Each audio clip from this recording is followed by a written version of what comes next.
নিয়মিত হোমিওপ্যাথি বিষয়ক কন্টেন্ট পেতে হোমিও স্টাডির সাথে থাকুন। আজকে আমাদের আলোচ্য বিষয় সাইলেশিয়া। এমন একটা ওষুধ আমার কাছে কেন কেন জানি না। আমি ছোটবেলা তখন প্রাইমারিতে পড়তাম, আমি কোথাও শুনছি নাকি আমি জানি না, এই সাইলেশিয়া শব্দটা আমি প্রায় বলতাম। এটা মানে আমার মনে হয় যেন অবচেতনে চলে গেছিল, অবচেতনে কোথায় দেখছি কি করছি জানি না। সাইলেশিয়া, কথায় কথায় সাইলেশিয়া নিজে নিজে বলতাম। কিন্তু এখন মনে হচ্ছে সাইলেশিয়াটা আমার কাছে খুব দুর্বোধ্য একটা ওষুধ টোটাল হোমিওপ্যাথির মধ্যে। আমি চেষ্টা করবো আজকে মোটামুটি সাইলেশিয়ার কিছু দিক উন্মোচন করার। আর একটা দুইটা তিনটা ক্লাসে সাইলেশিয়া হয় না। আর এই ওষুধগুলার ওইরকম কিছু নাই যে আপনি সামগ্রিক ভাবে না দেখে পার্শিয়ালি একজন মানুষকে আপনি সাইলেশিয়া বলে দেবেন। যাই হোক, সাইলেশিয়া হোমিওপ্যাথিতে সফলতার সঙ্গে বহুল ব্যবহৃত, একই সঙ্গে বহুলভাবে অপব্যবহৃত একটি ওষুধ। সাইলেশিয়ার ক্রিয়া অত্যন্ত ধীর।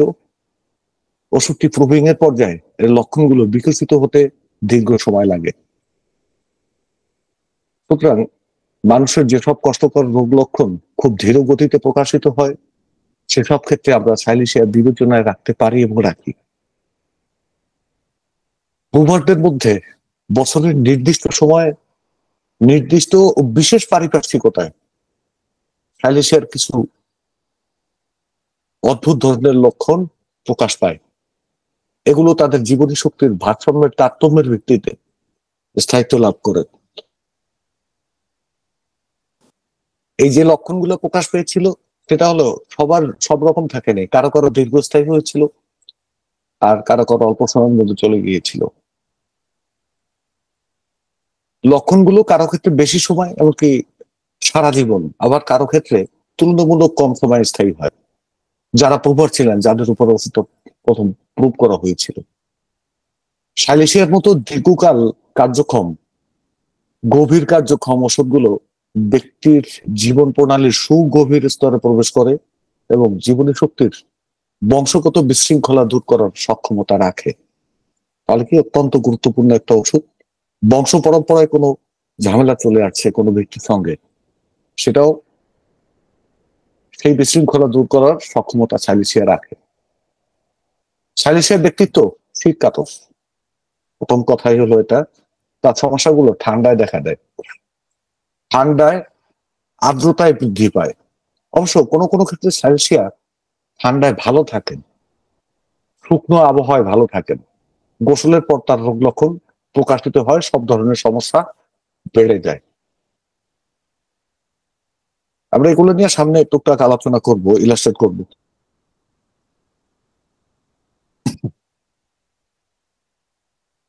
সাইলেশিয়ার মানসিক কাঠামো মারাত্মক বিচিত্রিত এবং বড় অদ্ভুত। তার মানসিক দৃঢ়তার অভাব থাকে। যদিও তার মানসিক দৃঢ়তার অভাব থাকে, সাইলেশিয়ার বর্ণনা মানে থাকে, তারপরও সাইলেশিয়ার একটা বিচিত্রিত একটা রূপ আছে। আমরা টোটাল বিষয়টা বোঝার চেষ্টা করব। এই সাইলেশিয়া বর্ণনা করতে গিয়ে ম্যাক্সিমাম সময় বিভিন্ন রাইটার বিভিন্ন উপমা টেনে এনেছেন। এর মধ্যে যেটা সবচেয়ে বেশি প্রচলিত,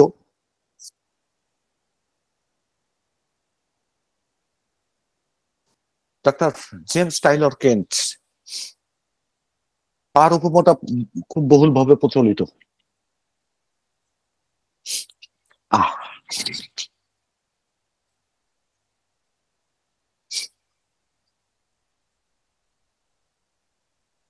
ডাক্তার জেমস টাইলর কেন্ট তার লেকচারস অন হোমিওপ্যাথিক ম্যাথমেটিক্যাল গ্রন্থে উল্লেখ করেন, what is Celestia is to the stark of pain in the field. It is to the human mind. Take the glossy, stiff outer coverage of a stalk of grain and examine it, and you will realize with what firmness it shatters the head of the grain until the rightness, এটা suppose না, এটা support হবে, supports the head of the grain until it rightness. There is a gradual deposit of silicea in it give the stamina.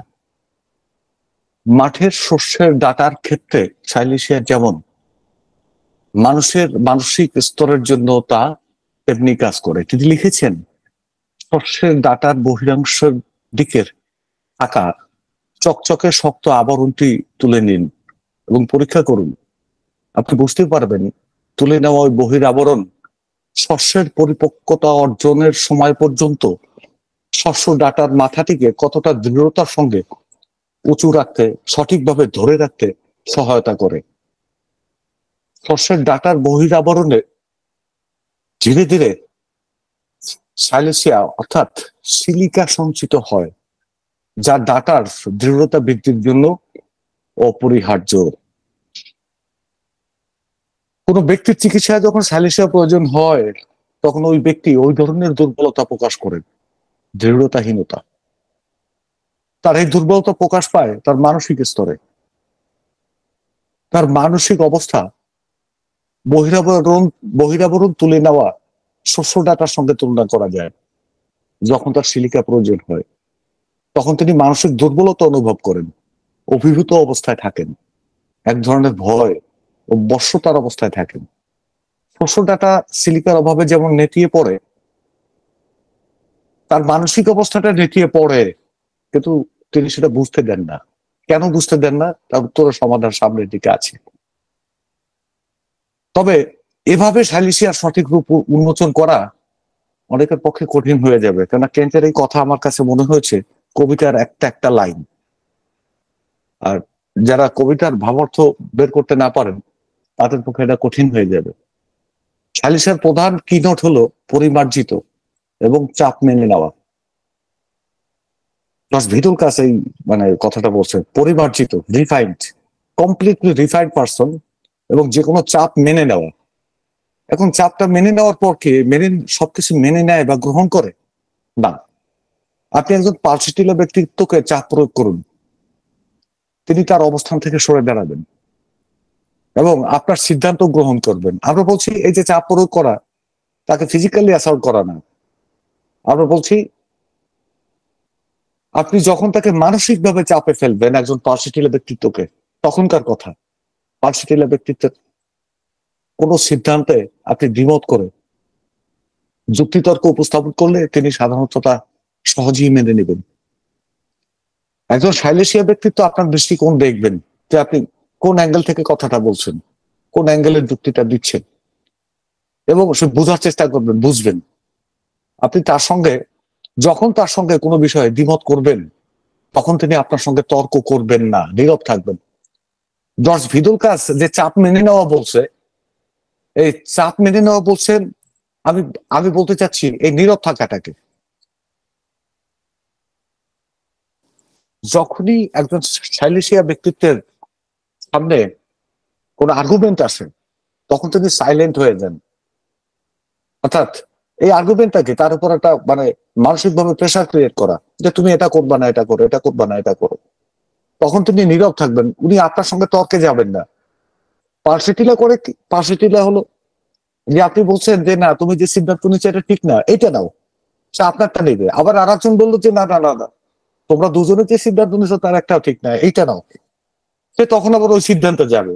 যেমন মা বললো কি, পার্সিটিলা মা নারী, তাকে তার ছেলে বললো যে মা তুমি এটা করো, এটাই ঠিক, সে ওইটা মেনে নেবে। কিছুক্ষণ পর মেয়ে বললো না, ওর কথা ঠিক না, মা তুমি এটা করো, তো তখন ছেলেটা ভুলে যাবে।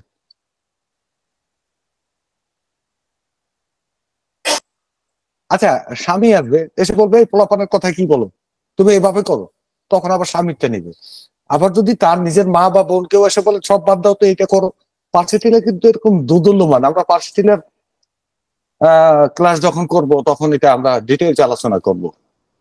অর্থাৎ বিস্তীর্ণ ঘাসের, লম্বা লম্বা ঘাসের মধ্যে, ঘাসের মাঠে বা ধান ক্ষেতের মধ্যে যে গাছে এখনো ধান হয়নি, যেমন দক্ষিণ দিক থেকে বাতাস গেলে গাছগুলো উত্তর দিকে ঝুঁকে পড়ে, উত্তর থেকে বাতাস গেলে দক্ষিণে ঝুঁকে পড়ে।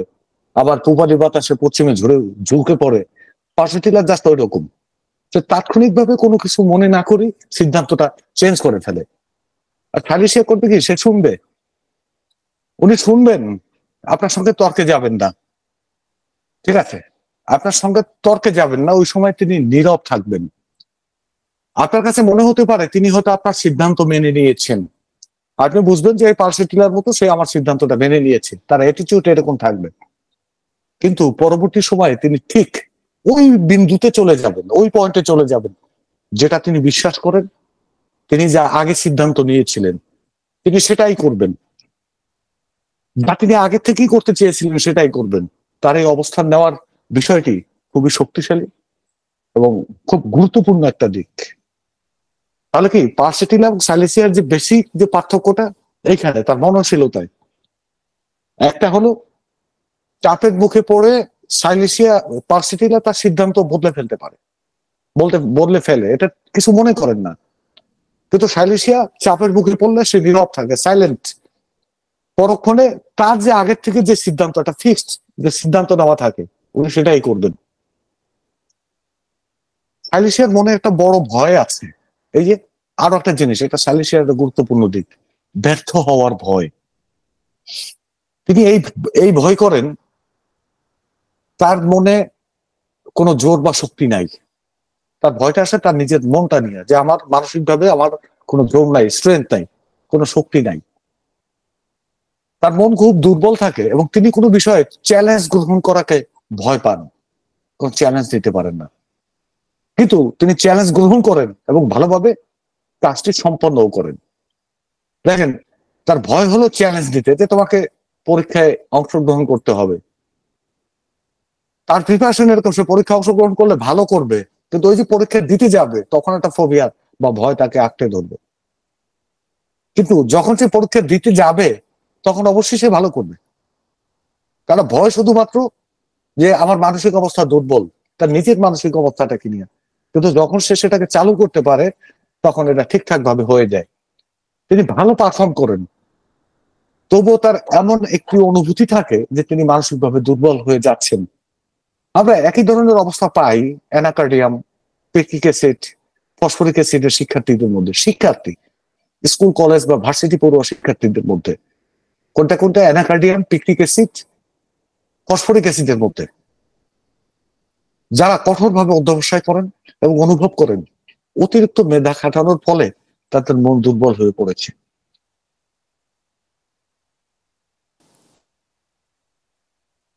অবশ্যই সাইলেসিয়াও এমন ব্যক্তিত্ব যিনি খুব অল্প বয়স থেকেই নিজের উন্নতির বিষয় বা উন্নতির বিষয় সম্পর্কে খুব কনসাস বা সচেতন থাকেন, সংবেদনশীল ও সবকিছু বুঝতে সক্ষম। তারা শৈশব বা কৈশোর থেকেই ওইসব বিষয়ে মনোযোগী হতে অভ্যস্ত, যেগুলো তার জন্য মঙ্গলকর। এই ধরনের শিক্ষার্থীরা বিষয়গুলো আত্মস্থ করতে নিজের উপর প্রচন্ড চাপ সৃষ্টি করেন। এখানে একটা ইম্পর্টেন্ট বিষয়, এই শিক্ষার্থীরা করে কি, যে তার জন্য যেটা মঙ্গলকর এটা আত্মস্থ করতে নিজের উপর একটা প্রেশার সৃষ্টি করে যান। তাহলে আমরা কয়টা ওষুধ পেলাম? Anacardium, pectic acid, phosphoric acid আর সাইলেসিয়া। প্রচন্ড চাপ সৃষ্টি করে চলে যতক্ষণ পর্যন্ত তাদের মানসিক অবকাঠামো ভেঙে না পড়ে। দেখেন, এই চাপের ফলে কি হয়, মানসিক ভাবে একদম বিপর্যস্ত হয়ে পড়ে। এরপর এমন একটা অবস্থা আসে যখন প্রকৃত অর্থেই তাদের মানসিক অবস্থা দুর্বল হয়ে পড়ে। একটা হলো সে মনে করে যে আমার মানসিক অবস্থা ভেঙে পড়বে, তো ভেঙে পড়তে দেওয়া যাবে না, সে নিজের উপর প্রেশার ক্রিয়েট করে। তারপরে প্রকৃত একটা অবস্থা চলে আসে যেখানে আসলেই সব ভেঙে চুরে সব ভেঙে পড়ে। আমরা পরবর্তীতে আমি নোট করে রেখেছি anacardium, pectic acid, phosphoric acid, এই এই বিষয়গুলোর উপর আমরা ক্লাসে আলোচনা করব। না হলে এই যে সাইলেসিয়া সম্পর্কে আজকে যা বলবো বা এরপরেও যদি বলি সেটা অসম্পূর্ণ থেকে যাবে। আজকে তুলনামূলক আলোচনায় যাব না এই কারণে আমার শারীরিক ফিটনেস নাই, একটু ক্ষমা ঘৃণা করবেন, কি করার আছে, আমরাই তো সব। যাই হোক,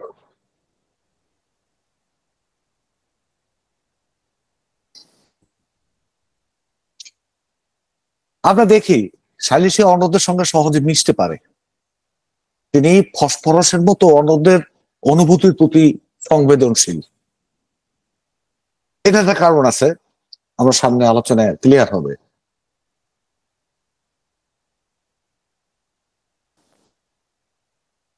সাইলেশিয়ার একটি অদ্ভুত অবস্থা আছে, যখন তার মানসিক অবস্থা ভেঙে পড়ে তখন তিনি বেশ খোলামেলা আচরণ প্রকাশ করেন। দেখেন, মেন্টালি ভেঙে পড়লে কি হবে, আরো ইন্ট্রোভার্ট হয়ে যাবে, কিন্তু সাইলেশিয়ার হলো গিয়া সে মানসিক ভাবে বিধ্বস্ত, তখন বেশ খোলামেলা হয়ে যান। খোলামেলা হন এই কারণে, বাইরের প্রতিবেশ বা পরিবেশ বা কোনো ব্যক্তির দ্বারা প্রভাবিত হতে চান, মানে আমার মনের জোরটা নাই, তখন কি অন্য কোনো ব্যক্তির দ্বারা প্রভাবিত বা আকর্ষিত হতে চান, যে কেউ আমাকে সাহস যোগাক, কেউ আমাকে একটা সাপোর্ট দিক, এই জিনিসটা চান। তিনি জানেন না কিভাবে নিজেকে বাঁচাতে হবে বা রক্ষা করতে হবে। নিজেকে বাঁচানো বা রক্ষা করাটা কিভাবে সেটা উনি তখন জানেন না। তার বোন নিজেকে আর নিরাপদ রাখতে পারে না, একদম একদম সিকিউরিটি বলতে কিছুই থাকে না। এই সময়টিতে তার উপলব্ধি হয় অন্য কারো চৌম্বকীয় শক্তি তার প্রয়োজন, তিনি অন্যের দ্বারা আকর্ষিত হতে চান। এই অবস্থাটি কি ডিজায়ার ফর ম্যাগনেটাইজড হিসাবে বলা হয়েছে, যা আমরা রেপার্টারিতে দেখতে পাই। দেখেন, ইম্পর্টেন্ট একটা জিনিস, রেপার্টারিতে দেখবেন কয়েকটা ওষুধ আছে যারা ম্যাগনেটাইজড হতে চায়, মানে চৌম্বকীয় আকর্ষণে আকর্ষিত হতে চায়। এখন মানুষের শরীরে কি চুম্বক কাজ করবে? মানুষের শরীরে চুম্বক কাজ করবে না। চুম্বক হলো, ম্যাগনেট হলো লৌহ কোবাল্ট, এই ধরনের ধাতুকে আকর্ষণ করবে। তাহলে রেপার্টারির এই ভাষাটা, যে ম্যাগনেটাইজ হতে চাওয়া বা চৌম্বকীয় শক্তি দ্বারা আকর্ষিত হতে চাওয়া, এটাকে আমরা কখনো দেখছি, চিন্তা করছি? আর কেউ কি ম্যাগনেট নিয়ে গায়ে লাগাই রাখছে, এরকম কোনো প্রমাণ আছে? নাই। তাহলে কি তিনি অন্যের দ্বারা আকর্ষিত হতে চান? কারণ তার ওই সময় সাপোর্ট দরকার, অন্যের জীবনী শক্তি, তার মানসিক অবস্থা তাকে যেন একটু সাপোর্ট দেয়, তাকে যেন টেনে নেয়, কাছে টেনে নেয়, আকর্ষিত হতে চান। দিস ইজ ডিজায়ার ফর ম্যাগনেটাইজড হিসেবে বলা হয়েছে রেপার্টরিতে। সাইলেশিয়া ছাড়া ক্যালকেরিয়া ও ফসফরাসের ক্ষেত্রে এই রূপ একটি প্রযোজ্য হয়। আমরা ক্যালকেরিয়া মানে কার্বের ক্লাসে বলেছিলাম, ক্যালকেরিয়া কার্ব এক ধরনের ম্যাগনেটাইজড হতে চায়। ক্যালকেরিয়া ফ্লোরিকামের স্টেজটা আবার ভিন্ন। আমরা খুব শিগগিরই ক্যালকেরিয়া ফ্লোরিকামের একটা ভালো ক্লাস করার ইচ্ছা আমার আছে, তখন এই ম্যাগনেটাইজ হওয়ার যে বিষয়টা আসবে। আবার ফসফরাসও চায়, ফসফরাসের ক্লাসে আমরা এটা বলেছিলাম, একটু টাচ দিয়ে গেছিলাম। তো এই এই এই ক্যালকেরিয়ার প্রত্যেকটা উপাদান, ফসফরাসের প্রত্যেকটা মানে ওষুধ প্লাস হলো গিয়া সিলিকা, এরা ম্যাগনেটাইজড হতে চায়, অর্থাৎ এদের সাপোর্ট দরকার হয়। আকর্ষণ শক্তি, অর্থাৎ যেটাকে হিপনোটাইজ ঠিক না, এটা মেসমেরিজম যেটাকে বলে, যা আমাদের অজ্ঞানের মধ্যে আছে, ওইরকম একটা সাপোর্ট তার দরকার হয়। ঠিক ওই ধরনের না, ওই মানে ওইরকম না, ওই ধরনের একটা সাপোর্ট তার দরকার হয়। এটি তখনই প্রযোজ্য যখন মন সম্পূর্ণভাবে বিধ্বস্ত হয়ে যায় এবং ভেঙে পড়ে। সাইলেশিয়া পেশেন্টের মানসিকভাবে এমন ভেঙে পড়া অবস্থার শিকার কারো সঙ্গে যখন আপনি কথা বলবেন, তখন তিনি হয়তো আপনার কাছে অভিযোগ করবেন তিনি একজন শিক্ষক বা শিক্ষিকা, তাকে তার শিক্ষার্থীদের জন্য বক্তৃতা করতে হয়। তিনি সুনামের সঙ্গে তার পেশাগত কাজ করে আসছেন, কিন্তু ইদানিং তিনি এমন এক অবস্থায় পৌঁছে গেছেন, তিনি ক্লাসের শিক্ষার্থীদের সামনে দাঁড়াতে ভয় পাচ্ছেন। বাহ, দীর্ঘদিন সে কাজ করে আসছে, কিন্তু এখন সে শিক্ষার্থীদের সামনে দাঁড়াতে ভয় পাচ্ছে। এটা কেমন কথা? হ্যাঁ, এরকম অবস্থা হয়, এরকম অবস্থা হয়, আমরা প্রতিনিয়ত পাচ্ছি। আবার সে ঘুরে ঘুরে এক কথা। করোনা পরিস্থিতিতে এরকম, করোনা পরিস্থিতির পরবর্তীতে এই ধরনের ঝামেলা আমরা মোকাবেলা করেছি অনেকগুলো।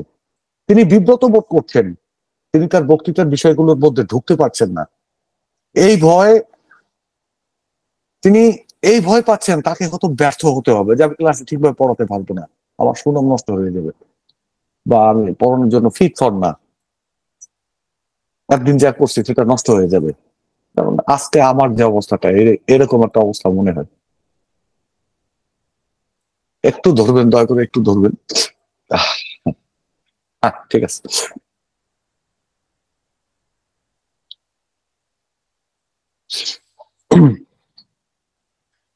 তিনি তার বক্তৃতার বিষয়গুলোর মধ্যে ঢুকতে পারেন না, তিনি এই ভয় পাচ্ছেন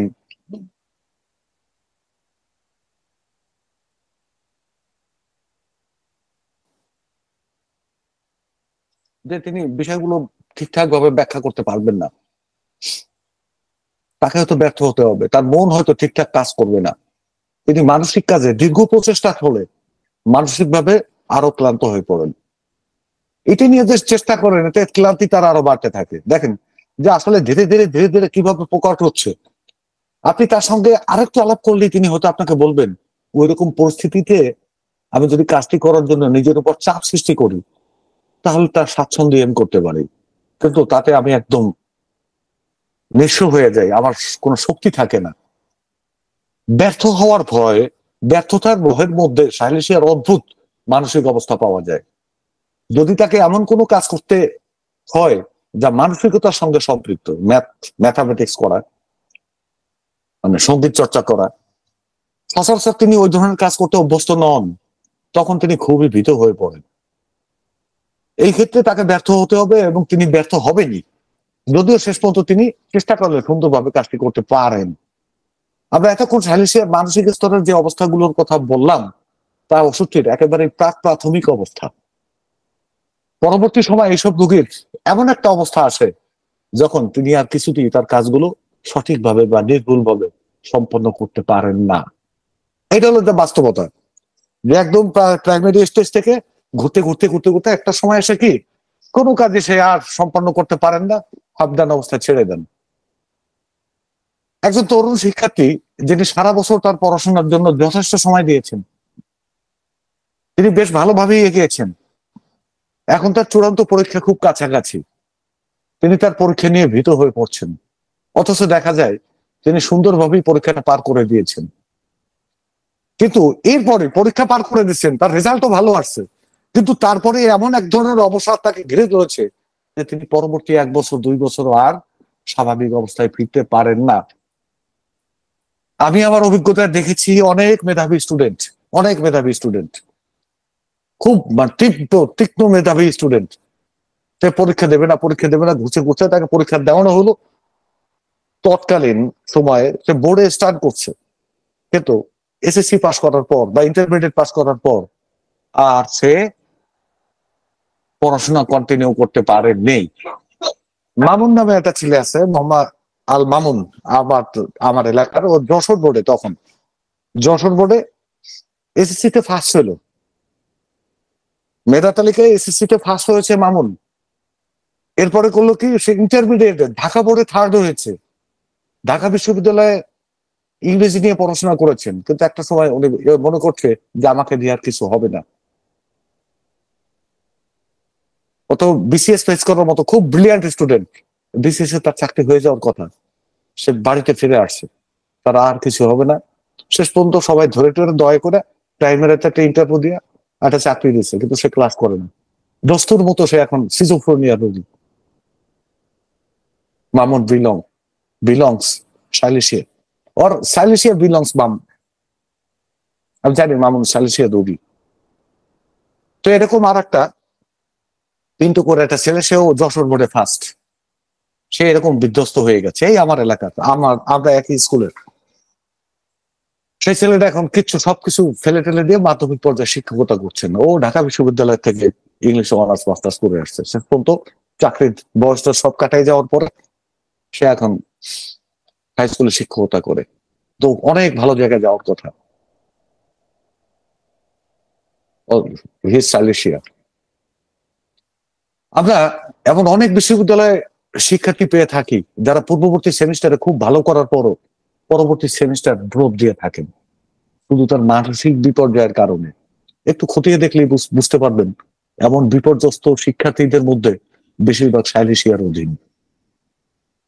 যদি আমরা এই প্ল্যাটফর্মে পার্সিটিলার উপর বিস্তারিত কোনো আলোচনা করিনি, তবু ধরে নিচ্ছি পার্সিটিলা সম্পর্কে উপস্থিত যারা আছেন সবাই মোটামুটি ভালো ধারণা রাখেন। সালিসিয়া সম্পর্কে কথা বলতে হলে বারবার পার্সিটিলার প্রসঙ্গ আসবেই, কেন পার্সিটিলার ক্রনিক সাইলেশিয়া, এই দুটো ওষুধ একটা আর একটা অনুপূরক পরিপূরক। পার্সিটিলা হলো এমনই এক ব্যক্তি যাকে বলা যায় ব্যক্তিত্বহীন ব্যক্তি। আমি বলতে যাচ্ছি পার্সিটিলা কর্মক্ষেত্রে তার নিজস্ব ভাবনার রূপায়ণ করতে পারেন না। কেননা যখন যে তাকে যে পরামর্শ বা আদেশ নির্দেশ দেন, তিনি নির্দ্বিধায় তাই মেনে নেন। তার স্বকীয়তা নাই, আর এটা নিয়ে উনি বিব্রতও না।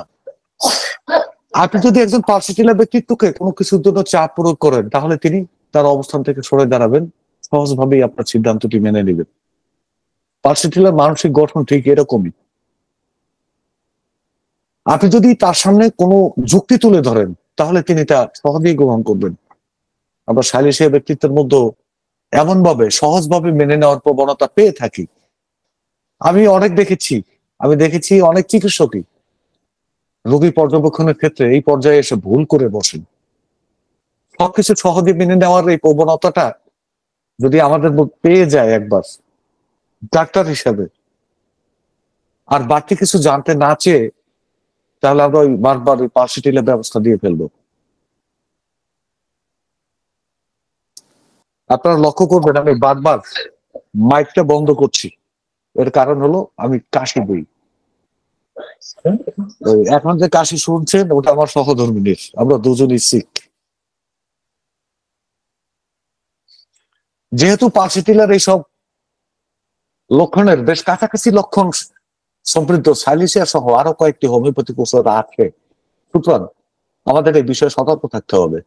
আপনি সাইলিসিয়া ব্যক্তিত্বর সামনে একটা যুক্তি তুলে ধরলেন, তখন সাইলিসিয়া পার্সিটিলার মতো সহজে সেটি মেনে নিবেন না। তিনি অত্যন্ত বিচক্ষণতার সঙ্গে আপনার লক্ষ্য উদ্দেশ্য বোঝার চেষ্টা করবেন, তাৎক্ষণিক আপনার সঙ্গে দ্বিমত পোষণ করবেন না। আপনার কাছে মনে হবে তিনি আপনার যুক্তিটি গ্রহণ করেছেন, কিন্তু আসলে মোটেই না। আপাতত তিনি কিছু না বললেও পরবর্তী সময় তিনি তার জায়গায় চলে যাবেন, তার বিশ্বাসের জায়গায় চলে যাবেন। তিনি সেটাই করবেন যা তিনি সিদ্ধান্ত নিয়ে রেখেছেন। এই কথাটা আগেও বলেছি। এটা সাইলেশিয়ার একটা গুরুত্বপূর্ণ মানসিক অবস্থা এবং সাইলেশিয়া পলসেটিলার প্রধান একটা পার্থক্যের জায়গা। আপনি দেখেন এত ব্যাঘাড়ুরা মেডিসিন বা ব্যাঘাড়ুরা ধরনের মানুষ, গাউরা গাউরা গাউরা মজিদ, সাইলেশিয়া ছাড়া দ্বিতীয়টা আর নাই। যে যতই বোঝান সে মনে হবে সব বুঝে গেছে, কিন্তু যেটা করবে সে সেটাই করবে। আমরা কিছুদিন আগে আর্সেনিক অ্যালবাম সম্পর্কে বলেছিলাম, ওষুধটির অধীন রোগী ভীষণ উদ্বিগ্ন অবস্থায় থাকেন। একইভাবে সাইলেশিয়াও ভীষণ উদ্বিগ্ন একটি অবস্থা আমরা পাই। সাইলেশিয়ারও উদ্বিগ্ন একটা অবস্থা আছে। আর্সেনিকের উদ্বেগটি সাধারণত তার শারীরিক অবস্থা নিয়ে, তার সুস্থ থাকা বা না থাকা নিয়ে, কিন্তু সাইলেশিয়ার উদ্বেগজনক অবস্থাটি ভিন্ন প্রেক্ষাপটের। প্রথমত সাইলেশিয়া স্বাস্থ্য নিয়ে উদ্বেগ প্রকাশ করে থাকেন, তবে সেটা শারীরিক স্বাস্থ্য নয়। তাহলে কি সাইলেশিয়া স্বাস্থ্য নিয়েও আর্সেনিকের মতো উদ্বেগ প্রকাশ করে থাকেন, কিন্তু সেটা শারীরিক স্বাস্থ্য নয়। তিনি উদ্বিগ্ন অবস্থায় থাকেন তার মানসিক স্বাস্থ্য নিয়ে। ঠিক আগে আমরা যেটা বর্ণনা করেছি, তার উদ্বেগ হলো তার মানসিক সক্ষমতা কেমন, তা কতটুকু কার্যক্ষম আছে বা নাই এ নিয়ে। তিনি এ নিয়ে চিন্তা করেন, উদ্বিগ্ন হন। তিনি করছেন কি করছেন বা না করছেন এইসব নিয়ে ভাবেন। উদ্বিগ্ন অবস্থায় সাইলেশিয়া ব্যক্তিত্ব তার ভেতর থেকে অনুভব করেন তিনি জানেন না বা বুঝতে পারছেন না যে তিনি কি করছেন। দেখেন ইম্পর্টেন্ট একটা জিনিস, অর্থাৎ খেই হারাই বলা, সেটা কাজ করতেছে বাট তার মাথা কাজ করতেছে না। মানসিক ভাবে তিনি ফিট ফর না, তিনি কি করতেছেন এটাই নিজে বোঝেন না। এই প্রসঙ্গে ডাক্তার রজার মরিসন একটা চমৎকার কথা বলেছেন।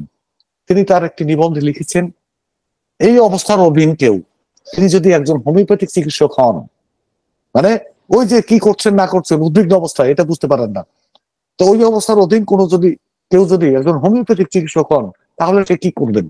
তিনি কি করবেন? যদি তিনি হোমিওপ্যাথিক একজন চিকিৎসক হন, তবে তিনি উপলব্ধি করবেন কেস ডায়াগনোস করতে অথবা সঠিক ওষুধ নির্বাচন করতে তিনি সম্পূর্ণরূপে অক্ষম। তিনি এই কাজের জন্য নিজেকে অপর্যাপ্ত যোগ্য বলে বিবেচনা করবেন। তিনি গুরুত্বপূর্ণ বিষয়গুলো উপেক্ষা করে ক্ষুদ্রাতি ক্ষুদ্র বিষয়ে বা লক্ষণের প্রতি মনোযোগী হয়ে পড়বেন। এটা তো আমার কথা না, ডাক্তার রজার মরিসনের কথা। তিনি তুচ্ছ বিষয় থেকে তার মনকে সরিয়ে নিতে পারবেন না। মারাত্মক জিনিস। সালিসের ব্যক্তিত্বের একটা বিশেষত্ব হলো তিনি সামগ্রিক ভাবে কোনো জিনিস দেখে মূল্যায়ন করতে অপারগ। এই অপারগ হলো সামগ্রিক ভাবে কোনো বিষয় দেখতে বা দেখে মূল্যায়ন করতে। কারণ তিনি এতই উদ্বিগ্ন থাকেন তার মানসিক অবস্থা নিয়ে, বিশাল বা বিস্তৃত কোনো কিছুর ভেতরে থাকা ছোট্ট কিছুর প্রতি মনোযোগী হন এবং সেটি নিয়ে তিনি মগ্ন থাকেন।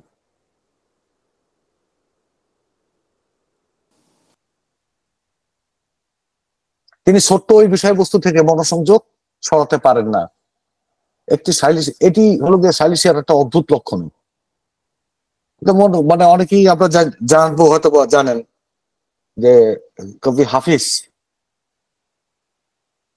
হ্যাঁ হাফিজেরই মনে হয়, সে বলছিল যে সমরখন্দ জয় করার পরে বলছে এই সমরখন্দ যে জয় করলো সম্ভবত তৈবুর লং। তো এই ক্ষেত্রে এই সমরখন্দের জয় করছে, এটা তুমি কিভাবে মূল্যায়ন করো? উনি উত্তর করেছিলেন কবিতায় কবিতায় উত্তর উত্তর মানে উত্তর দিয়েছিলেন। তো শুধু সমরখন্দ না, এরকম দুইটা রাজ্য আমি লিখে দিতে পারি আমার প্রিয়ার চিবুকের কালো তিলের জন্য। তার প্রিয়ার গালে একটা কালো তিলের জন্য এরকম দুইটা রাজ্য, যেটা তৈমুর অনেক সেনা সামন্ত ক্ষয় করে যুদ্ধ করে জয় করছে, সেটা লিখে দিতে পারে। আমার ওর কবি সম্পর্কে মনে হয়েছে উনি সাইলেশিয়া, কেন প্রিয়ার কালো তিলটা ছাড়া উনি আর কিছু দেখেনি। ঠিক বৃহৎ কোনো জিনিসের মধ্যে ছোট্ট কোনো জিনিসের প্রতি দৃষ্টি নিবন্ধন হয়ে যাওয়া এবং সেইটা নিয়ে মগ্ন থাকা, এর থেকে বেরোতে না পারা, শিকলের মতো আটকে যাওয়া, অক্টোপাসের মতো একদম তাকে আটকে রাখে ছোট্ট একটা তুচ্ছ জিনিসের, হোক সে তুচ্ছ। This is সালেশিয়া।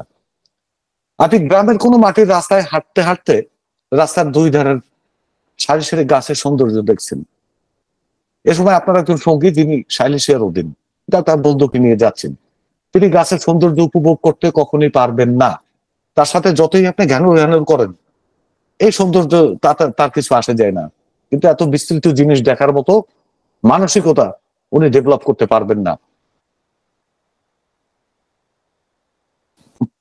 তিনি করবেন কি, কোন একটি কাঁটাওয়ালা গাছ দেখতে দেখতে ওই গাছ থেকে ডাল, মানে ওই পাতা থেকে গাছ, গাছ থেকে ডাল, ডাল থেকে আরো ক্ষুদ্র জায়গায় কাঁটার উপর ওনার দৃষ্টি আকর্ষিত হবে। তিনি হয়তো ওই কাঁটাটি ভেঙে হাতে নিয়ে নাড়বেন এবং সেটা নিয়ে নাড়াচাড়া করতে থাকবেন। তার সমস্ত চিন্তা ভাবনা ওই কাঁটাটার উপরে। পুরোনো দিনের অনেক ম্যাথমেটিকার মধ্যে লেখছে সাইলেশিয়া করে কি, রাস্তায় হাঁটার সময় যে ছোট্ট কাঁটা পিন এগুলো পাইলে তুলে হাতে নেয়। নো, বিষয়টা হলো যে বৃহত্তর জিনিসের মধ্য থেকে ক্ষুদ্র কোনো জিনিস ওনার চোখে পড়লে সেটা নিয়ে উনি মত থাকেন। কাঁটা যে ভাঙবেনি এমন কোনো নিশ্চয়তা নেই। তবে হ্যাঁ, এটা ভাব অর্থে বুঝতে হবে যে ব্যাপক কোন, ওই যে প্রিয়ার সমস্ত সৌন্দর্য ছাপাই আছে কালো তিলটাকে দেখছে কবি, এই তিলের বিনিময়ে সে দুইটা রাজ্য দিয়ে দিতে পারে। অবশ্য মাতাল ছিলেন কবি ওই সময়। যাই হোক, আমার মনে হয়েছে ওই কবি সাইলেশিয়া। সাইলেশিয়া ব্যক্তিত্বের চেহারায়, আচ্ছা, তো আবার কি একইভাবে সাইলেশিয়া কোন ধরনের বড় ধারণা নিতে পারেন না। তিনি বিস্তীর্ণ জলরাশির সৌন্দর্য দেখতে পারেন না।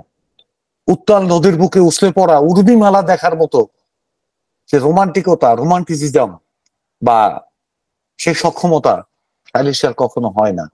তিনি বরং ওই উর্মিমালার মধ্য থেকে একটা মাত্র ঢেউ দেখবেন এবং ওইটা নিয়ে উনি মত্ত থাকবেন। ঢেউটা হারিয়ে গেছে, উনি অন্য জগতে চলে যাবেন। সাইলেশিয়া ব্যক্তিত্বের চেহারায় এক ধরনের চিন্তাযুক্ত ভীতিকর ভাব থাকে। সবসময় একটা ভীত সন্ত্রস্ত ভাব, কেন মানসিকভাবে সে দুর্বল। যা দেখতে অনেকটা লাইকোপোডিয়ামের মতো নরম চেহারা, মুখমণ্ডলের ত্বক নরম, সূক্ষ্ম বলে রেখাযুক্ত। তিনি প্রতিটি ছোটখাটো দায়িত্বকে বেশ গুরুতর বলে ধরে নেন, কারণ যে কোনো দায়িত্বই তাকে বেশ আবিষ্ট করে। তিনি খুব অনিরাপদ মনে করেন, খুব বেশি সিদ্ধান্তহীনতায় ভোগেন, বিশেষ করে যখন পরিস্থিতি বিভ্রান্তিকর বা গোলমেলে থাকে।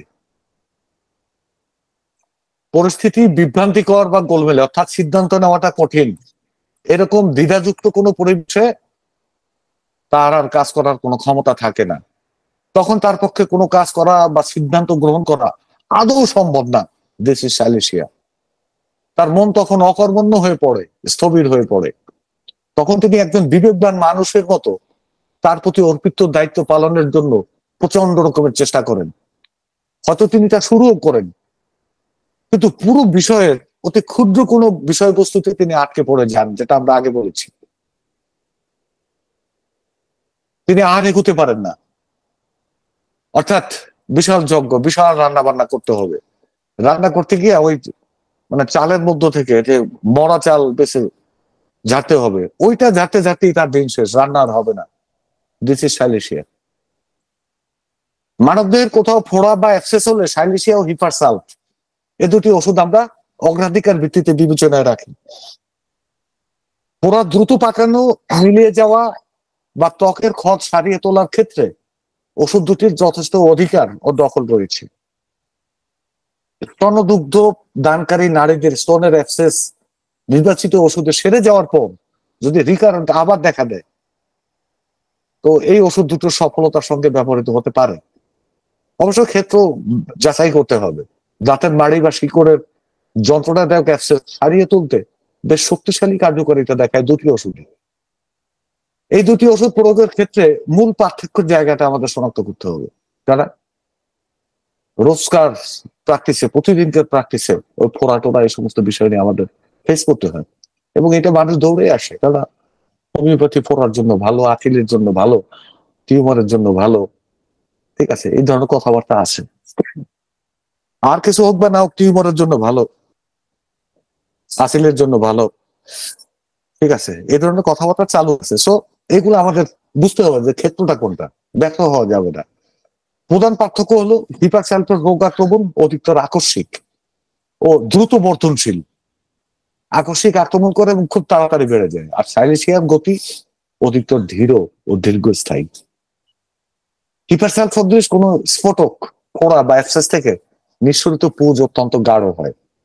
সাইলেশিয়ার পুঁজ পাতলা জলের রঙের বা সাদা, কোনো কোনো ক্ষেত্রে রক্ত মিশ্রিত হয়। হ্রাস বৃদ্ধির বিবেচনায় এই দুটো ওষুধ আমাদের একটু ভিন্নভাবে চিন্তা করতে হবে। যে হিপারসালফ উষ্ণ আর্দ্র আবহাওয়ায় ভালো থাকে, অর্থাৎ ভেজা আবহাওয়া কিন্তু গরম, আবহাওয়াটা ভেজা এবং উষ্ণ থাকতে হবে, তাহলে ভালো থাকে, তার যে কোনো যন্ত্রণার উপশম হয়। অপরদিকে সাইলেশিয়া উষ্ণ আবহাওয়ায় স্বাচ্ছন্দ্য বোধ করে। সাইলেশিয়া উষ্ণ শুষ্ক আবহাওয়া, ভেজা আবহাওয়ায় তার সমস্যা হয়ে যাবে সাইলেশিয়া। তাহলে কি, বাতাসে হিউমিডিটি কম থাকতে হবে সাইলেশিয়ার ক্ষেত্রে, আর ওইটা থাকতে হবে হিউমিডিটি বেশি থাকতে হবে। সাইলেশিয়ার অধীন রোগীর শরীরের ঊর্ধ্বাংশ, বিশেষ করে মাথায় প্রচুর ঘাম হয়। পক্ষান্তরে হিপারসালফে সারা শরীরে প্রচুর টক গন্ধযুক্ত ঘাম হয়। আমরা জানি সাইলেশিয়ার ক্রিয়া ক্যালকেরিয়া কার্বনিকের মতো অতি ধীর ও সুগভীর। অথচ আমার ব্যক্তিগত অভিজ্ঞতায় সাইলেশিয়ার সাইলেশিয়ার যে দ্রুত আরোগ্য ক্ষমতা দেখে আমি বারবার অভিভূত হয়েছি। অ্যানাল ফিস্টুলা রক্তস্রাবী অশ্ব আক্রান্ত ছিলেন সেলিনা বেগম, 58 বছর বয়সে। 9 বছর যন্ত্রণা ভোগের পর তিনি আমার কাছে হোমিওপ্যাথিক চিকিৎসা নিতে আসেন। এর আগে ওনার মেয়ে জামাই হলো আর্মি অফিসার ছিলেন, সিএমএস এ গেছে, কয়েকবার তাকে অপারেশনের কথা বলছেন সিএমএস থেকে, উনি রাজি হন নাই। সেলিনা বেগমের জন্য সাইলেশিয়া প্রযোজ্য হয়েছিল। আমি তাকে সাইলেশিয়া M5, M6, M7 দিয়েছিলাম। 30 দিন পর তিনি দেখা করেন। 30 দিনে তার কষ্ট সমস্যা প্রায় শতভাগ ভালো হয়ে যায় বলে সেলিনা জানিয়েছিলেন। এরপর আরো মাস দুয়েক তার চিকিৎসা চলে, তাতে তিনি পুরোপুরি সুস্থ হয়ে যান। গত 4 বছর ধরে তিনি সুস্থ আছেন। ব্রঙ্কিয়াল অ্যাজমায় ভুগছিলেন কলেজ শিক্ষার্থী বৃষ্টি সরকার।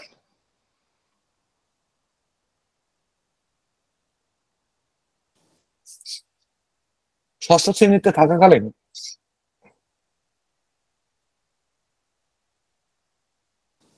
ব্রঙ্কিয়াল অ্যাজমা দেখা দেয়। এরপর বিভিন্ন চিকিৎসা করানো হয়, তার কোনো সুফল আসেনি। সবশেষ ভারতের একটা বিখ্যাত হাসপাতাল থেকে চিকিৎসা নেওয়া হয়। প্রায় প্রতি রাতেই কম বেশি শ্বাসকষ্ট বৃদ্ধি পেত। পরে না, তবে প্রতি অমাবস্যা ও অমাবস্যার পরে পরবর্তী 2-3 দিন, প্রতি অমাবস্যা ও অমাবস্যা পরবর্তী 2-3 দিন মারাত্মক ভাবে তার কষ্ট বেড়ে যেত। অর্থাৎ অমাবস্যার পর প্রতিপদ, দ্বিতীয়া, তৃতীয়া, অমাবস্যার প্রতিপদ, দ্বিতীয়া, তৃতীয়া, এই তৃতীয়া পর্যন্ত 4 দিন 5 দিন তার মারাত্মক ভাবে কষ্ট হতো। সামান্যতম শারীরিক পরিশ্রম করাও তার পক্ষে সম্ভব ছিল না। এতে তার শরীর ঘেমে যেত, শ্বাসকষ্ট শুরু হতো। তিনি মাথায় কোনো অবস্থাতেই ঠান্ডা লাগাতে পারতেন না। ছোটবেলা কানে পুজ হওয়ার ইতিহাস ছিল। ভীষণ শীত কাতর অসুস্থতার কারণে তিনি একটানা 4-5 মিনিটের বেশি লিখতেও পারতেন না। বেশি সময় লেখার চেষ্টা করলে কি লিখবেন তা ভুলে যেতেন। পাশাপাশি ভীষণ ক্লান্ত হয়ে পড়তেন। আমি বৃষ্টির জন্য সাইলেসিয়া 1M ব্যবস্থা দিয়েছিলাম। 4 সপ্তাহ পর তিনি আমার সঙ্গে দেখা করে জানান, ওষুধ শুরুর 4র্থ দিন থেকে শ্বাসকষ্ট কমতে শুরু করে। তিনি ক্রমান্বয়ে সুস্থ হয়ে উঠছেন। প্রায় 16 মাস চিকিৎসার পর তার ব্রঙ্কিয়াল অ্যাজমা সহ অন্যান্য সমস্যা থেকে স্থায়ীভাবে মুক্ত হন। তার চিকিৎসায় আরো 2-3টি ওষুধ লাগলেও প্রধান ওষুধ ছিল সাইলেসিয়া। মাঝখানে অনেক ওষুধ লাগছে, টুকটাক কিছু ওষুধ লাগছে একিউট কিছু সমস্যার জন্য। সাইলেসিয়া তাকে দারুণভাবে সহায়তা দিয়েছে। 3.5 বছরেরও বেশি সময় ধরে বৃষ্টি সুস্থ আছে। সাইলেসিয়া রোগী সামান্যতম পরিশ্রমে ভীষণ ক্লান্ত হয়ে পড়েন, তিনি ঘেমে যেতে শুরু করেন। এই যেটা আগে বলছি বৃষ্টি সরকারের ক্ষেত্রে তাকে শুয়ে পড়তে হয়। এই অবস্থায় তিনি সারাক্ষণ বিছানায় শুয়ে থাকতে চান, ডায়নিয়ার মতো। ডায়নিয়া শুয়ে থাকতে চায় অন্য কারণে, যে সঞ্চালন তার পছন্দ না। প্রচন্ড শীতকাতর রোগীর শরীরের ঊর্ধ্বাংশ ও মাথায় প্রচুর ঘাম, ঘামের সঙ্গে মারাত্মক দুর্বলতা, দুর্বলতার কারণে শুয়ে থাকার আকাঙ্ক্ষা, এই লক্ষণগুলো একত্রে থাকার অর্থ হলো রোগী সাইলেসিয়ার অধীন। মনে রাখবেন, প্রচন্ড রকমের শীতকাতর, মাথায় শীত বেশি, এবং এর সাথে কি শরীরের ঊর্ধ্বাংশ ও মাথায় প্রচুর ঘাম, ঘামের সঙ্গে মারাত্মক দুর্বলতা, দুর্বলতার কারণে তিনি তার শুয়ে থাকার আকাঙ্ক্ষা। রোগ যাই হোক, রোগী সাইলেসিয়া। আমার ব্যক্তিগত পর্যবেক্ষণ হলো সাইলেসিয়া ব্যক্তিত্ব তার মন ও শরীরের সঙ্গে এক ধরনের সমন্বয়হীনতায় ভুগতে থাকেন। শরীর এবং মনের সঙ্গে সমন্বয়টা ঘটে না। এটা আমার পার্সোনাল একটা অভিজ্ঞতা। এটা আপনারা একটু যাচাই করে দেখবেন। যখন কাজ করার মতো শারীরিক সক্ষমতা তার থাকে, তখন তিনি মানসিকভাবে বিপর্যস্ত থাকেন। এই পরিস্থিতিতে তিনি তার মনের উপর ক্রমান্বয়ে চাপ বাড়াতে থাকেন। আর এই কারণে মানসিক শক্তি ভেঙে পড়ে, পাশাপাশি তার শারীরিক অক্ষমতা দেখা দেয়। শুধু ঘাম দিলেই ক্লান্ত হয়ে পড়েন এমন নয়, শরীর থেকে যে কোনো জৈব রসের সামান্যতম ক্ষরণেও তিনি মারাত্মক ক্লান্তি অনুভব করেন। একজন সাইলেসিয়াকে স্বাভাবিক জীবন যাপন করতে, মোটামুটি সুস্থ থাকতে, পারিপার্শ্বিক প্রতিকূলতার সঙ্গে মোকাবেলা করতে হয়। আর তার দৈহিক মানসিক শক্তির সিংহভাগই পড়াতে হয় প্রতিকূলতার সঙ্গে লড়াই। ফলে যতটুকু শক্তি বা সামর্থ্য সাইলেসিয়া রোগীর অবশিষ্ট থাকে, তা দিয়ে তিনি নিজের জীবনকে উপভোগ্য করে গড়ে তুলতে পারেন না। অর্থাৎ সাইলেসিয়া কাইন্ড অফ নিরানন্দ, আনন্দহীন পার্সোনালিটি।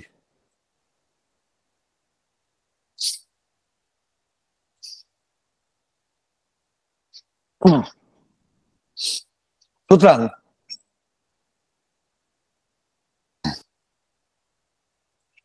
আমরা যখন একজন ধাতুগত সাইলেসিয়া রোগীর কথা ভাবি, তখন আমাদের মানুষ পটে একজন আনন্দহীন মানুষের মুখচ্ছবি ফুটে ওঠে।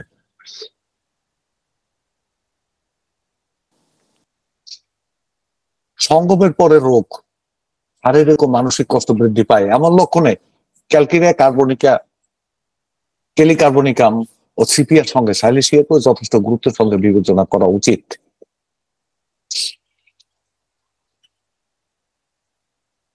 স্বপ্নদোষ বা সঙ্গমের কারণে স্খলনজনিত, বীর্য স্খলনজনিত শরীরের জৈবিক তরলের ঘাটতি, মানে সামান্যতম ঘাটতি, সাইলেসিয়ার সকল কষ্টকর উপসর্গ বাড়িয়ে দেয়। সাইলেসিয়ার নারী, আপনার কর্ষণ প্রচন্ড রকমের দুর্বল হয়ে পড়ে। আমি এমন কিছু রোগী পেয়েছি, একবার মিলিত হওয়ার পরে, সঙ্গমের পর, যাদের দুর্বলতা কাটিয়ে উঠতে বা স্বাভাবিক অবস্থায় ফিরতে 12 থেকে 14 দিন পর্যন্ত সময় লেগে দেয়।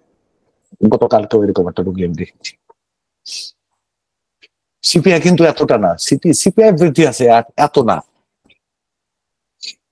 থাইলেশিয়া রোগীর শরীরে আপনি প্রায় লাম্পস ও নোডুলস পেয়ে থাকবেন। এগুলো শক্ত ও নির্দোষ অবস্থায় দীর্ঘদিন ধরে থাকতে পারে। মনে রাখতে হবে, শক্ত ও নির্দোষ অবস্থায় দীর্ঘদিন কেন থাকতে পারে, এই ব্যাখ্যাটা আমরা এখানে দিয়ে যাব। অনেকটা নারীদের স্তন গ্রন্থির, মানুষ ফোন করলে আবার আবার ব্যাক করতো। আচ্ছা, অনেকটা নারীদের স্তন গ্রন্থির নোডলস এর মতো এসব লাম্পস ও নোডলস যেন সালিসের মধ্যে স্থির হয়ে জেঁকে থাকা সমস্যা। যেমনটি মানসিকভাবে তারা ফিক্সড আইডিয়া বা বদ্ধমূল ধারণা সমূহ লালন করেন, ওই নোডলস গুলো বা লাম্পস গুলো তারা ওইভাবে লালন করেন। একটু কিছু মনে করবেন না, একটা লোক বারবার আমাকে ফোন দিচ্ছে, আমাকে জিজ্ঞেস করি।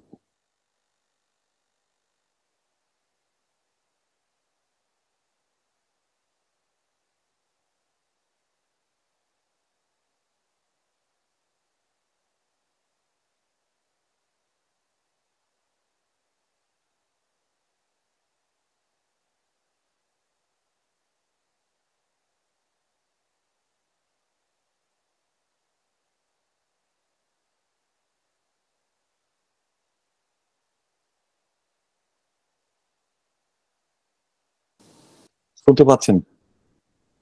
শুনতে পাচ্ছেন? জি স্যার। Thank you.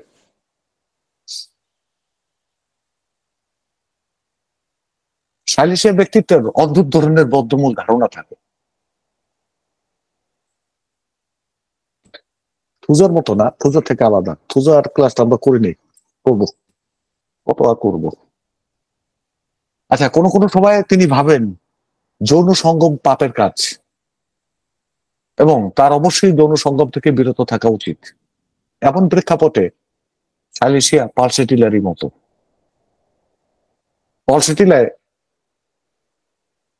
পালসেটিলার অধীন রোগীও যৌনতা নিয়ে একই বদ্ধমূল ধারণা থাকে। সাইলেশিয়া অত্যন্ত শীতকাতর, কিন্তু তরুণ অবস্থায় সাইলেশিয়া রোগী উত্তাপ সহ্য করতে পারে না। তরুণ অবস্থায় সাইলেশিয়া রোগী উত্তাপ সহ্য করতে পারে না, একটা গুরুত্বপূর্ণ বিষয়। শীতকাতর, কিন্তু একই অবস্থায় উত্তাপ সহ্য করতে পারে না। তার সব রোগ লক্ষণ তাপে বা গরমে বৃদ্ধি পায়। কোন সময়? তরুণ অবস্থায়।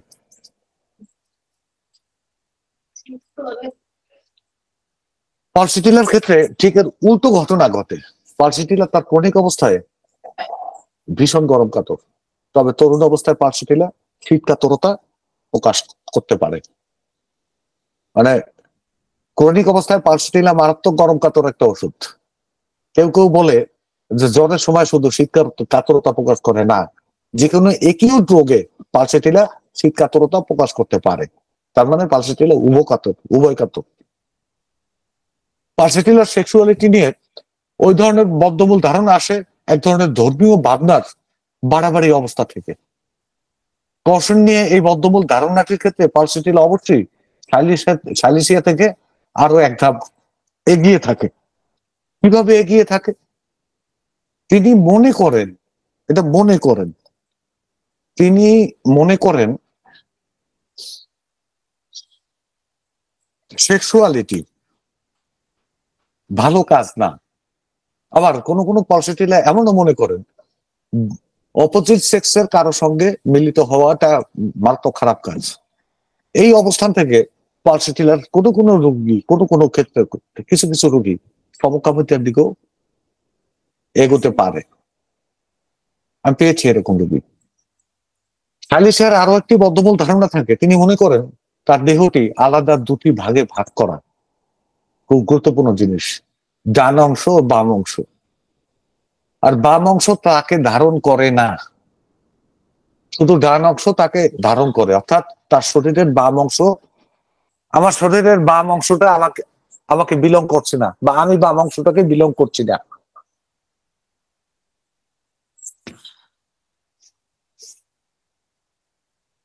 সালিসিয়ার নারী রোগীদের মধ্যে এমন লক্ষণ বেশিরভাগ সময় পাওয়া যায়। অবশ্যই অ্যাকোনাইট নেপিলাসে এই লক্ষণটি আছে। আসলে আমরা প্রতিনিয়তই এমন রোগী পেয়ে থাকি। রোগী বলেন, ডাক্তার বিশ্বাস করুন, আমার মনে হয় আমার শরীরের বাম হাতটা বা পাটা এটা আমারই না।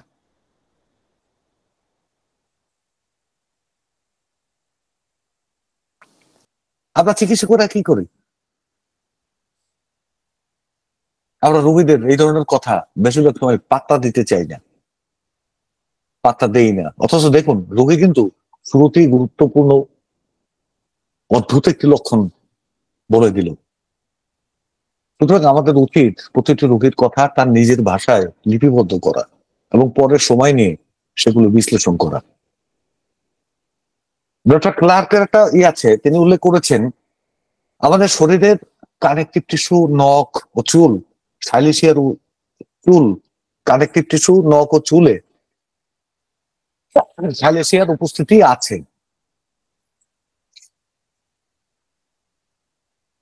সুতরাং সাইলেশিয়ার বিশৃঙ্খলাজনিত রোগের ক্ষেত্রে যা ঘটে, মাথার চুল ঝরে যায় অথবা পাতলা হয়ে যায়। সাইলেশিয়ার রোগের মাথায় টাক থাকা একদম নিত্য নৈমিত্তিক বা একটা স্বাভাবিক ব্যাপার। অল্প বয়সে টাক পড়ে দেওয়া, সে নারী পুরুষ দু ধরনেরই হতে পারে। নখগুলো ভঙ্গুর হয়ে যায় ও সহজে ভেঙে যায়, নখের উপর সাদা সাদা দাগ পড়ে। পায়ের আঙ্গুলের নখ, বিশেষ করে পায়ের বুড়ো আঙ্গুলের নখ বেঁকে ভিতর দিকে, নিচের দিকে বেঁকে ভিতরে গিয়ে গেঁথে যায়, কর্নারে গেঁথে যায়। সাইলেশিয়া, সাইলেশিয়ার একটা চরিত্রগত বৈশিষ্ট্য হলো ভীষণ শীত কাতরতা। সাইলেশিয়ার চরিত্রগত ভাবে সাইলেশিয়ার চরিত্রগত ভাবে প্রচন্ড শীত কাতর, এর মধ্যে কোনো যদি কিন্তু নেই। তবে অদ্ভুত ব্যাপার হলো তিনি গরম খাবার খেতে পারেন না। মনে রাখতে হবে, চরিত্রগত ভাবে প্রচন্ড শীত কাতর, অথচ তিনি গরম খাবার খেতে পারেন না। গরম খাবার খেলে তার রোগ কষ্ট বেড়ে যায়। আমরা এই লক্ষণটি প্রকট ভাবে সাইলেশিয়ার নারী রোগীদের মধ্যে পেয়ে থাকি। আপনি হয়তো প্রত্যাশা করবেন আপনার ওই রোগিনী যিনি সাইলেশিয়ার অধীন গরম খাদ্য পছন্দ করবেন, কিন্তু না, তিনি আপনাকে হতাশ করবেন। তিনি ফসফরাসের মতো ঠান্ডা খাদ্য, ঠান্ডা পানীয় পছন্দ করেন। সাইলেশিয়া আমাদের শরীরে যে কোনো অঙ্গ বা প্রত্যঙ্গে দেখা দেওয়া অ্যাবসেসকে উন্মুক্ত করে দেওয়ার সক্ষমতা রাখে।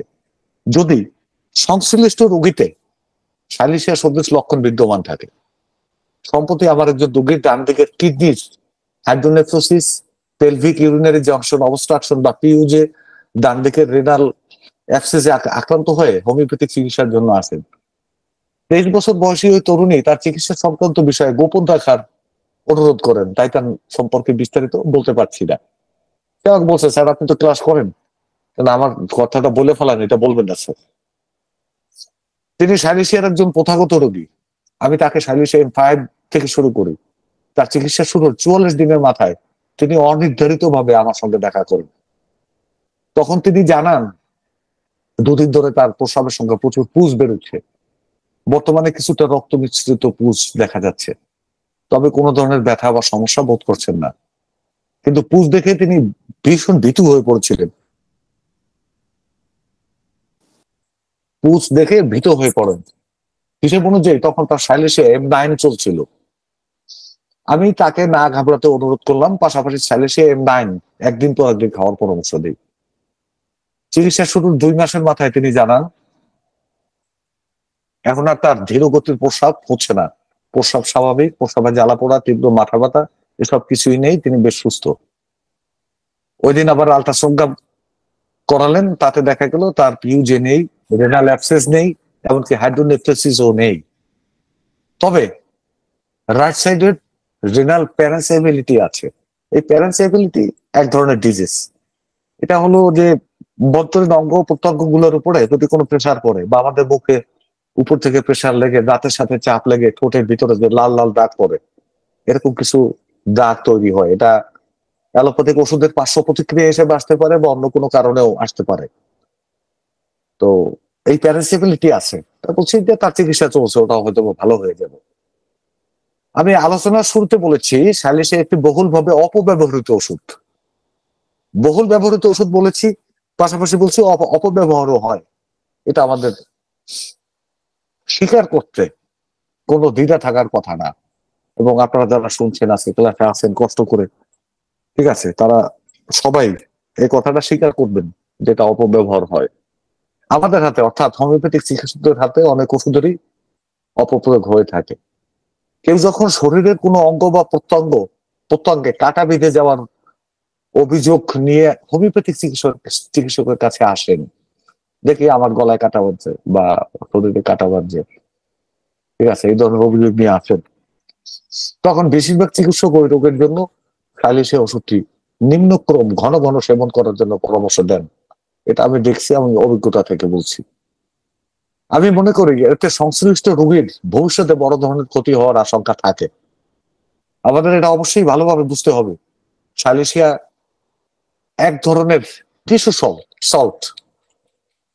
এই ওষুধটির নিম্ন শক্তি কোনো ব্যক্তি ঘন ঘন গ্রহণ করলে তা তার টিস্যু পর্যায়ে বড় ধরনের বিপর্যয় ঘটাতে পারে। ওষুধটির ধীর ও সুগভীর কার্যক্ষমতা প্রকাশ করে, তাই তাৎক্ষণিক বা অল্প দিনের ব্যবধানে আমরা এর কুপ্রভাব দেখি না। আমি আগেই বলেছি, হোমিওপ্যাথিক মেডিকেল গুলোতে সাইলেশিয়াকে ধীর ও কর্মক্ষমতা সম্পন্ন ওষুধ হিসেবে উল্লেখ করা হয়ে থাকলেও বহুবার আমার কাছে ওষুধটির দ্রুত ক্রিয়া প্রমাণ মিলিচ্ছে। এই ক্ষেত্রে আমার ব্যক্তিগত মত হলো, হোমিওপ্যাথিক বিবেচনায় সাইলেশিয়া যখন কোনো রোগীর ক্ষেত্রে সুনির্বাচিত হিসেবে ব্যবস্থা দেওয়া হয়, তখন এই ওষুধটি অন্যান্য হোমিওপ্যাথিক ওষুধের মধ্যে খুব দ্রুত ক্রিয়া প্রকাশ করতে সক্ষমতা দেখায়। তবে আমাদের মনে রাখতে হবে, সাইলেশিয়ার উপযুক্ত ক্ষেত্রে ওষুধটির 1M শক্তি, মনে রাখবেন 1M শক্তি যারা শততমিক ব্যবহার করেন, উপযুক্ত ক্ষেত্রে ওষুধটির 1M শক্তি সবচেয়ে নিরাপদ ও নির্ভরযোগ্য। এর চেয়ে কম শক্তি প্রয়োগ করলে আশানুরূপ ফল পাওয়া কষ্টকর।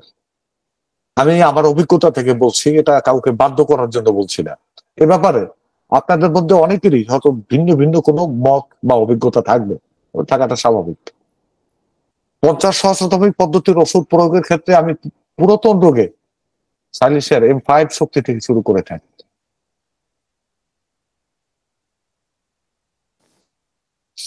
M5 এর নিচে আমি সচরাচর নামি না, তবে তরুণ রোগের ক্ষেত্রে সেটা আলাদা। সাইলেশিয়া শরীরের অঙ্গ প্রত্যঙ্গে গেঁথে থাকা অদৃশ্য কাটা, ভাঙা কাচের টুকরা বা অন্য যে কোনো ফরেন বডি সুন্দরভাবে বের করে আনার ক্ষমতা রাখে। এটা বহুল পরীক্ষিত। তবে এই ধরনের ক্ষেত্রে আমাদের আরো বেশ সতর্ক থাকা উচিত। আমাদেরও ভীষণ ভীষণ সতর্ক থাকা উচিত। 28 বছর বয়সী ফাহমিদা সিজার করে বাচ্চা নিয়েছিলেন। 28 বছর বয়সে ফাহমিদা নাম আমার পেশেন্ট। একবার কাচের পাতলা গ্লাস পরিষ্কার করতে গিয়ে গ্লাসটা ভেঙে যায়, এবং পাতলা গ্লাস ছিল, শরবতের গ্লাস। এই গ্লাসটা ভেঙে যাওয়ার পর উনি টুকরা টুকরা হয়ে যায়, এবং ওনার ডান হাতের বুড়ো আঙ্গুলের বৃদ্ধ আঙ্গুলের নখের নিচে একটা কাচের টুকরো গেঁথে যায়। এই কাচের টুকরাটা যে গেঁথে গেছে, উনি দেখছে যে কাচের টুকরাটা গেঁথে গেছে, বা কোনোভাবে নখের নিচে একদম, ওরা তো ওভাল টাইপের, ভেতর দিয়ে ঢুকে নখের মধ্যে ঢুকে গেছে।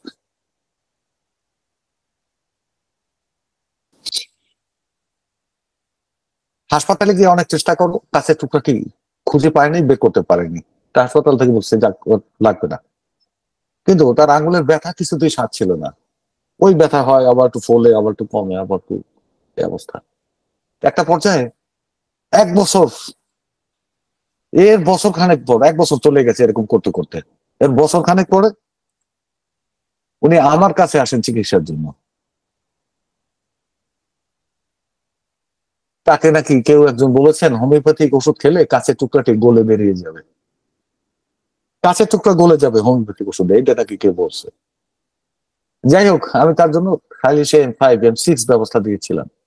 মজার ব্যাপার হলো, আমি তার ধাতুগত ভাবে সাইলেশিয়া রোগী ছিলেন, উনি কনস্টিটিউশনালি সাইলেশিয়া। ওষুধ শুরু করার 16 দিনের মাথায় তার নখের নিচ থেকে পাতলা কাচের টুকরাটি বেরিয়ে আসে। এ সময় খুব সামান্য ব্যথাও হয়েছিল, আর একটু হালকা কলতা নেই, কিন্তু টান দিয়ে বের করে ফেলেছেন, বেরিয়ে আসছে 1 বছর পর। তবে আর একটা ঘটনা ঘটে তার ক্ষেত্রে,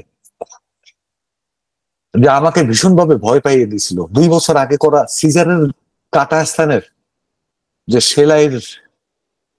সেলাই করেছে যেখানে, সেই সেলাইয়ের জায়গাটা অনেকটা কাঁচা হয়ে গেছিল। যে সিজার করতে গিয়ে তার পেটের যে অংশটা কাটছে সেই অংশটা কাঁচা হয়ে গেছে। তাকে তখন নাকি কসমেটিক সেলাই না কি বললো, এরকম কি সেলাই দেওয়া হয়েছে। এরপর ওই জায়গা থেকে সুতোর মতো কিছু একটা আলগা হয়ে যায় এবং সেটা বেরিয়ে আসে। সুতোর মতো কিছু একটা আলগা, সুতো না তবে স্কিন টু স্কিন হবে। সেলাইটি অনেকদিন আগে ছিল, তাই আমি বললাম যে যেহেতু কনস্টিটিউশনাল আর সেলাই তো এখন চামড়ার উপরের দিকে, তো এটা নিয়ে অত ভাবার দরকার নেই। ঠিক আছে, আমি ওষুধ বন্ধ করি নাই, বলছি ওষুধ চলবে। এরপর আমি আরো অবাক হয়ে গেছিলাম যখন তার তলপেটের ক্ষতটি পরিপূর্ণভাবে সেরে যায়, একদম সেরে গেছে পরিপূর্ণভাবে, এবং আগে যে দাগ ছিল সেলাইয়ের দাগ, সেই দাগটাও মিলিয়ে গেছে। This is সাইলেসিয়া। এখন কথা হলো তার ওইখানকার সেলাইটা আলগা করে দিচ্ছে, এটা স্কিনের উপরে। এর শরীরের অভ্যন্তরে যদি কোথাও অস্ত্রোপচার করা সেলাই থাকতো তাহলে সেই ক্ষেত্রে সমাধান কি হবে আমি জানি না। অতএব যার হার্টে স্টেন্টিং করা আছে, বা আমরা প্রচলিত কথা যেটা বলে যে রিং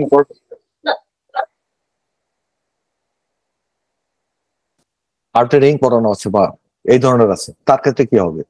যেহেতু সালিসে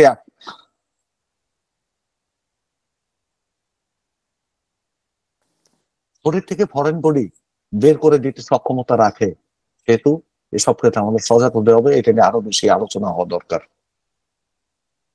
উনি তার সিজারের কথাটা আমাকে গোপন করে গেছিলেন, বলেননি, আর আমিও অত গুরুত্ব দিইনি। তা আমার একটা ভুল ছিল যদিও, কিন্তু আমার একটা অভিজ্ঞতা এসছে যে না, পুরোনো সেলাই বা পুরোনো কোনো ফরেন বডি থাকলে, এখন এটা যদি 5-10 বছর হয়ে যায়, শরীরের সঙ্গে মিশে যায়, সেটা আলাদা কথা হতে পারে। কিন্তু ওই যে স্ট্রেটিং করে রিং পরানো, এটা সেটা এগুলো শরীরের সাথে মিশে কিনা আমি জানি না। তো এটা বের হয় কেন?